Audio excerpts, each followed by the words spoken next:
Hello बच्चों, आज हम पढ़ेंगे एनिमल सेल या जंतु कोशिका। तो कोशिका क्या होती है, पहले हमें इसके बारे में पता होना चाहिए। तो कोशिकाएं ऐसे बिल्डिंग ब्लॉक्स होते हैं, मीन्स ऐसी छोटी छोटी इकाइयाँ होती हैं जिससे मिलकर हमारा शरीर बना होता है। जैसे किसी घर को बनाने के लिए हम क्या करते हैं, पहले ईंटों से दीवारें बनाते हैं। तो जैसे ईंटें एक एक ईंट जुड़ के एक दीवार को बनाती हैं, फिर दीवार जुड़ के एक कमरे को बनाते हैं और फिर कमरे मिलके घर को बनाते हैं, ऐसे ही हमारा शरीर छोटी छोटी ईंटें मीन्स हमारी सेल से मिलकर बनता है। ठीक है, तो सेल क्या होती है? सेल्स हमारे शरीर की एक संगठनात्मक और क्रियात्मक इकाई होती है। मीन्स संगठित होकर, वो जुड़कर और कार्य कर कर हमारे शरीर को काम करने का, या कोई भी ऑर्गन्स हैं हमारे ऑर्गन्स को काम करने के लायक बनाती है। ठीक है, तो कोशिका क्या होती है? कोशिका हमारे शरीर की सबसे छोटी इकाई होती है जिससे मिलकर हमारा शरीर बनता है।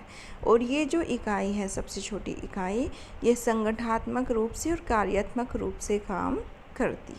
ठीक है, तो इसकी डेफिनेशन के रूप में हम क्या कहेंगे कि कोशिका एक जो जीवित प्राणी हैं उनकी एक संगठनात्मक और कार्यात्मक इकाई होती है। ठीक है, like this is the definition of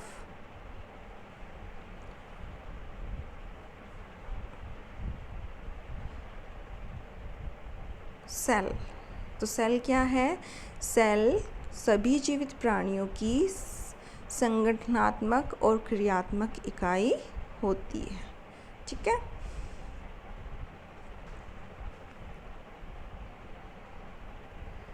अब है कि ये जो सेल है, तो सेल को हम, क्योंकि ये बहुत छोटी इकाई होती है, इसको हम सूक्ष्मदर्शी की सहायता से ही देख सकते हैं। तो जो 17वीं शताब्दी थी, 17th सेंचुरी थी, उसमें सूक्ष्मदर्शी यंत्र की खोज के साथ ही जीवन की सूक्ष्मात्मक इकाई अथवा कोशिका के बारे में जानकारी प्राप्त हुई थी। ठीक है, 17th सेंचुरी में।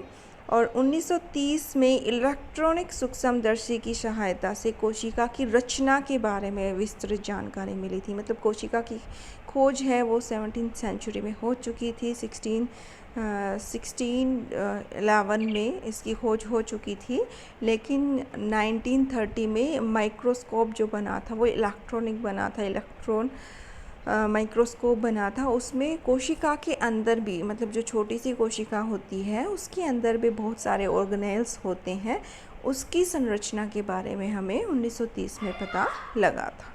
ठीक है, 1930 में जो सूक्ष्मदर्शी बना था उसकी खोज के बाद। तो जो भी कोशिकाएं होती हैं वो कोशिकाएं बहुत, जैसे हमारे कमरे घर में अलग अलग साइज़ के होते हैं, तो ऐसे ही कोशिकाओं के आकार में बहुत भिन्नता होती है और प्रकार में बहुत भिन्नता होती है। कुछ कोशिकाएं लंबी होती हैं, कुछ गोल होती हैं, कुछ चपटी होती है, कोई ट्रायंगल शेप में होती है, त्रिकोणीय होती है। ठीक है, तो कुछ कोशिकाएं शाखाओं वाली होती हैं, मतलब छोटी छोटी ब्रांचेज जैसी होती हैं, ब्रांचेज जैसी पतली पतली। तो ये कोशिकाएं जिस भी अंग का निर्माण करती हैं, हमारे शरीर में बहुत सारे अंग बने हुए हैं, तो हर अंग किसी ना किसी कोशिका से बना हुआ है। तो जिस भी कोशिकाओं अंग जो भी कोशिका जिस अंग का निर्माण करती है, उस अंग के कार्य के अनुरूप ही इनका कार्य होता है। मतलब कोशिका का कार्य वही कार्य होता है जो उस अंग का कार्य होता है। जैसे कि लीवर की जो कोशिकाएं हैं वो मस्तिष्क और गुर्दों की कोशिकाओं से भिन्न कार्य करती हैं। जैसे मस्तिष्क का काम क्या है? सोचना होता है, हमारा जो इफ़ेक्ट होता है वो साइकोलॉजिकल इफ़ेक्ट होता है वो हमारे मस्तिष्क में होता है। तो जो उसकी कोशिकाएं हैं वो हमारे जो किडनीज़ की कोशिकाएं हैं उससे अलग होगी। हमारी हार्ट की जो कोशिकाएं हैं उसका काम क्या है? धड़कना काम है, ब्लड को प्यूरिफाई करने का काम है। तो जो हार्ट की कोशिकाएं हैं वो कोशिकाएं धड़कने का, ब्लड को प्यूरिफाई करने का काम करेंगी।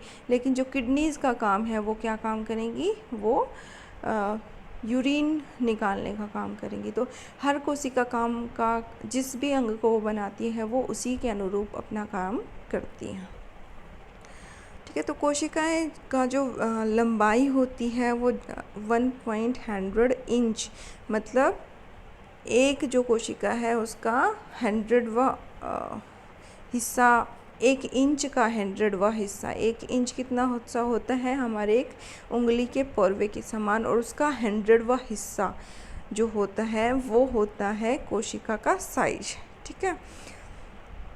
तो कोशिका को मेनली उसकी संरचना के आधार पर, आंतरिक रचना के आधार पर साइंटिस्ट ने 2 भागों में बांटा है। First one is prokaryotic, second one is eukaryotic. Prokaryotic cells कौन सी सेल्स होती हैं? ये कोशिकाएं वो कोशिकाएं होती हैं जो इनमें न्यूक्लियर मेम्ब्रेन नहीं होती है, न्यूक्लियस जिनमें प्रेजेंट नहीं होता है। दूसरी ओर होती हैं यूकैरियोटिक कोशिकाएं। यूकैरियोटिक कोशिकाएं कौन सी कोशिकाएं होती हैं? वो कोशिकाएं जो जिनमें न्यूक्लियर मेम्ब्रेन होती है और इनमें कोशिकाएं हायर, और ये वाली कोशिकाएं जो हायर ऑर्गेनिज्म होते हैं उनमें ये प्रेजेंट होती हैं। ठीक है। तो सारी की सारी कोशिकाएं मिलकर उत्तक बनाती है और उत्तक मिलकर हमारे अंग बनाते हैं। जैसे ईंट से घर बनता है तो ईंट से क्या बनी? दीवार, दीवारों ने मिलकर बनाया कमरा, और कमरों ने मिलकर बनाया घर। तो मान लो हमारा शरीर क्या है? घर। ईंट क्या है हमारी? सेल है हमारा ईंट। सेल ने मिलकर बनाई दीवार, तो ईंट ने मिलकर बनाई दीवार, तो सेल ने मिलकर बनाए टिश्यूज़, उत्तक। सेल कोशिका से उत्तक से बना हमारा अंग, मीन्स हमारा दीवारों से मिलकर बना कमरा, तो उत्तक से मिलकर बना हमारा अंग, और अंगों से मिलकर बना हमारा शरीर। ठीक है। तो यही प्रोसीजर होता है वो सेल का होता है कि सेल से मिलकर बने उत्तक, उत्तक से मिलकर बने अंग, और अंगों से मिलकर बना हमारा शरीर। तो जो मनुष्य आते हैं, एनिमल्स आते हैं, वो किसके अंदर? यूकैरियोटिक कोशिकाओं के अंदर आते हैं। यूकैरियोटिक कोशिकाओं का अध्ययन इसमें करेंगे हम। ये वाला लेसन हमारा एनिमल सेल के ही है, जंतु कोशिका। तो जो प्रोकैरियोटिक सेल्स होती हैं वो होती है प्लांट सेल्स।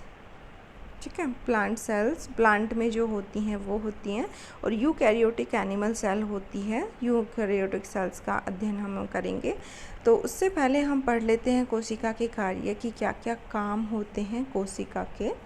तो फर्स्ट वन जो उसका कार्य है वो है विकास, वृद्धि तथा मरम्मत करना। ठीक है। तो कोशिकाओं का विकास, वृद्धि और मरम्मत करना, उसको हम बोलते हैं एनाबॉलिज्म। एनाबॉलिज्म का मतलब है कि जो सेल्स की ग्रोथ होती है, वृद्धि होती है और रिपेयरिंग होती है, उसको हम एनाबॉलिज्म कहते हैं। सारी की सारी जो कोशिकाएं होती हैं वो पोषक तत्व ग्रहण करके शरीर की वृद्धि और विकास में सहायता करती है। कि जैसे कि जितना अच्छा भोजन हम खाते हैं हमारे शरीर का विकास उतना ही अच्छा होता जाता है। तो ये कोशिकाएं क्या करती हैं? ये कोशिकाएं ही उस पोषण को ग्रहण करती हैं और उससे हमारे शरीर की वृद्धि होती है। और अगर कहीं टूट फूट होती है, मीन्स कहीं हमें चोट लगती है, तो सेल्स टूटती फूट जाती हैं, तो उनकी मरम्मत करने का काम भी सेल्स अपने आप कर लेती हैं पोषण के आधार पर। ठीक है। नेक्स्ट काम क्या है? शरीर की चालकता को बनाए रखना। कंडक्टिविटी ऑफ द बॉडी में चालकता को बनाए रखती है कोशिकाएं।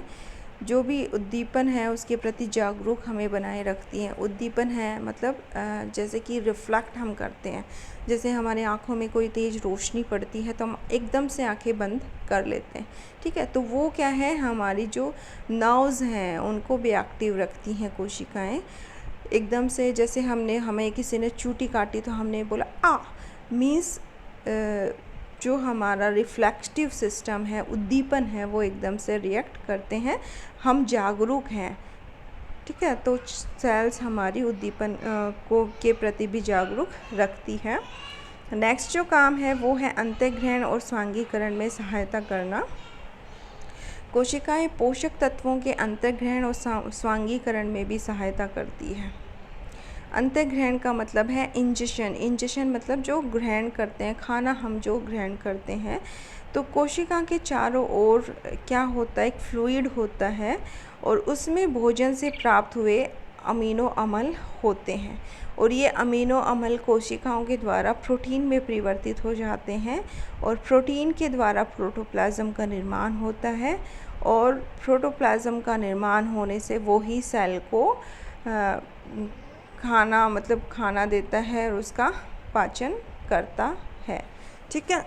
सेल, एक तो खाना हम खा रहे हैं तो वो खाना हमारे ब्लड में पहुंच रहा है, ब्लड की सेल्स हैं, वो ब्लड की सेल्स हमारे दूसरे सब ऑर्गन्स तक पोषण पहुंचाती हैं। ब्लड के थ्रू ही जो न्यूट्रिएंट्स हैं वो हमारे सारे ऑर्गन्स तक जाते हैं। ऑर्गन्स के अंदर टिश्यूज़ होते हैं, टिश्यूज़ में सेल्स होते हैं, तो सेल्स में जब वो पोषण पहुंचता है, न्यूट्रिएंट्स पहुंचते हैं, वो किस में चेंज होते हैं, प्रोटोप्लाज्म में चेंज हो जाते हैं और वो प्रोटोप्लाज्म सेल को ताकत देता है, सेल को एनर्जी देता है।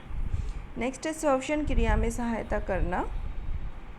कोशिकाएं ऑक्सीजन, अब बोला था कि हर ऑर्गन में जिस ऑर्गन में जो कोशिकाएं होती हैं वही काम कोशिकाएं भी करती है जो वो ऑर्गन करता है। तो जब हम सांस लेते हैं तो जो लंग्स में हमारी कोशिकाएं हैं वो सांस लेने का काम करती हैं। ठीक है। तो कोशिकाएं ऑक्सीजन ग्रहण करने और कार्बन डाइऑक्साइड को बाहर निकालने में सहायता करके श्वसन क्रिया को सुचारू रूप से चलाती हैं। नेक्स्ट है उपापचयन में सहायता करना। कोशिकाएं उपापचयन में सहायता करके भोजन के पोषक तत्व ईंधन के रूप में प्रयोग करती हैं। भोजन को डाइजेस्ट करके अब हमें एनर्जी जो मिलती है भोजन से वो सीधी ना थोड़ी ना मिल जाती है, उसका बहुत डाइजेशन होता है, बहुत सारी प्रोसेसेस में वो फूटता है भोजन। उसके बाद उसका इंजेशन के बाद उसका डाइजेशन होता है, डाइजेशन के बाद उसका एसिमिलेशन होता है। तो ये सारा जो मेटाबॉलिक प्रोसेस है उसकी पाचन है। पाचन होने के बाद उसका जब एसिमिलेशन होता है तो वो ईंधन के रूप में हमें एनर्जी देता है। ठीक है। तो ये सारे कार्य थे कोशिकाओं के। तो कोशिका क्या होती है? कोशिका हमारे शरीर की सबसे छोटी संगठनात्मक और क्रियात्मक इकाई होती है और ये इकाई जिस भी अंग में जैसी कोशिका होती हैं, जो अंग वो कार्य करता है वही काम वो कोशिकाएं भी करती हैं उसमें। जैसे फेफड़ों का काम है ऑक्सीजन को ग्रहण करना और कार्बन डाइऑक्साइड को बाहर निकालना, तो फेफड़ों में जो काम करेंगी, जो कोशिकाएं रहेंगी वो वही काम करेंगी जो फेफड़े करेंगे। ठीक है। लीवर की कोशिकाएं हैं वही काम करेगी जो लीवर करेगा। ठीक है। लीवर का काम है डाइजेस्टिव जो जूसेस हैं उनको सिक्रेट करना, माइल जूस का सिक्रेशन करना, हमारी ग्लूकोज को स्टोर करके रखना। तो लीवर के अंदर जो कोशिकाएं हैं उसके काम भी वही काम हो जाएंगे जो लीवर के काम होंगे। ठीक है। तो लीवर जो हमारी सेल्स है वो सबसे छोटी क्रियात्मक इकाई होती है, संगठनात्मक इकाई होती है। इसको हम नंगी आंखों से नहीं देखते। इसका साइज 1/100 इंच होता है और इलेक्ट्रॉनिक सूक्ष्मदर्शी की सहायता से 1930 में जब वो बना था तभी हम सेल्स के बाकी के जो अंग थे, सेल के अंदर जो अंग थे उनके बारे में विस्तृत जानकारी मिली थी। ठीक है। तो सेल हमारी उसकी संरचना के आधार पर दो हम भागों में बांटते हैं, यूकैरियोटिक और प्रोकैरियोटिक। यूकैरियोटिक वो होती हैं जिनमें न्यूक्लियर मेम्ब्रेन नहीं होता, न्यूक्लियस नहीं।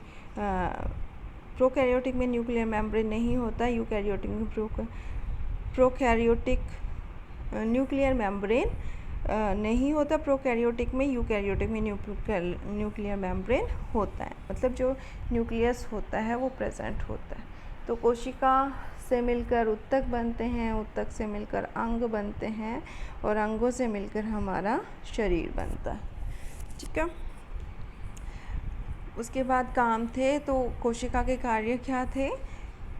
उसकी वृद्धि और विकास करना, शरीर की चालकता को बनाए रखना, अंतःग्रहण और स्वांगीकरण में सहायता करना, श्वसन क्रिया में सहायता करना, उपापचन में सहायता करना। ठीक है, आज के लिए इतना ही।